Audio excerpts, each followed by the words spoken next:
The more humanity strays from its origin, the more we deny our bond with nature, the farther from perfection we become. We are the only creatures on the planet that use symbols in reference to something else. We use symbols for absolutely everything the mind can conceive of. There is at least one word or icon or gesture to insinuate everything our five senses can detect, and then some. But along with this beautiful gift comes a flaw. Most people are unwilling to seek and create their own interpretations of these symbols. Instead, they blindly submit to preconceived definitions and connotations given by sources unknown. Because of this, many things have been predetermined in our understanding of life without our knowledge. Words can be perverted and used to manipulate rather than to inform. Symbols can be used to segregate rather than unite.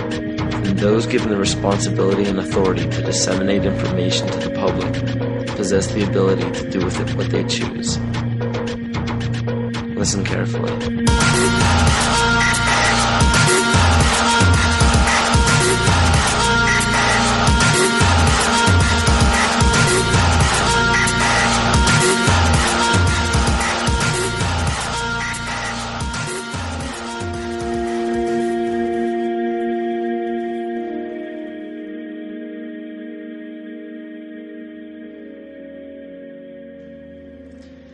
Every 26,000 years, our solar system passes through the 12 zodiac signs.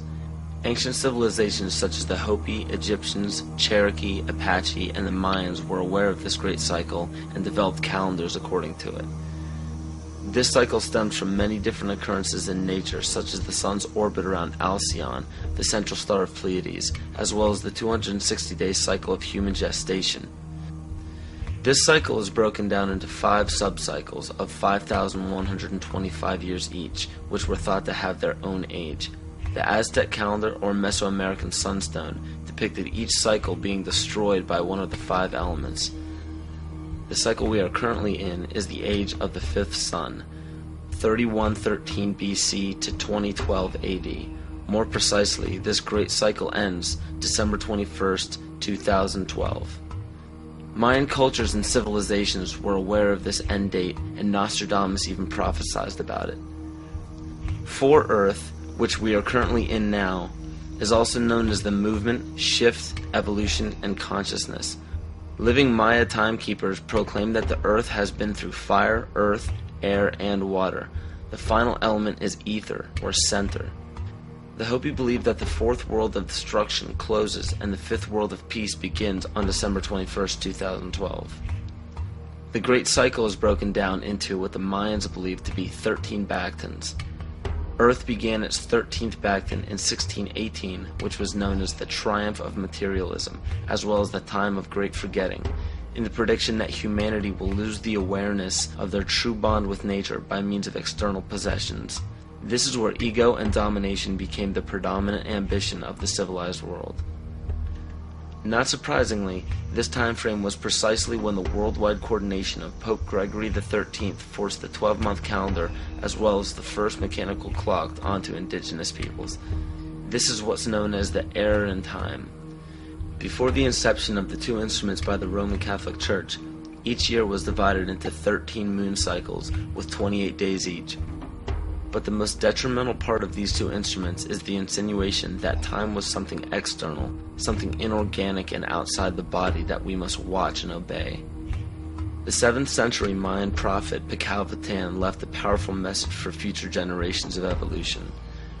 If humanity wishes to save itself from biospheric destruction, it must return to living in natural time. He also foretold of our accelerated technological society and of the damage of our collective divergence from natural law in exchange for material values. Astrology and the studies of the heavens are as old as civilization. Throughout the past several thousand years, new religions have all but replaced the pagan religions of prior years. Man has been so thoroughly fascinated with these objects in the sky that they formed constellations from them and applied stories to them. In Greek mythology, these were personified as the gods. We notice in the structures that still stand to this day that the most ancient of civilizations put forth more wealth, power, time, and effort into the locations of the stars than any other practice. This is commonly written off as simple curiosity.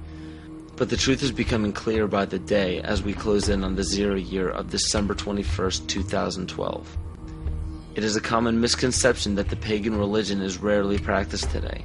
In fact, paganism in its evolution is the most widely practiced form of religion. You may ask yourself how this is possible. The answer is hidden in nearly all of our current popular religions.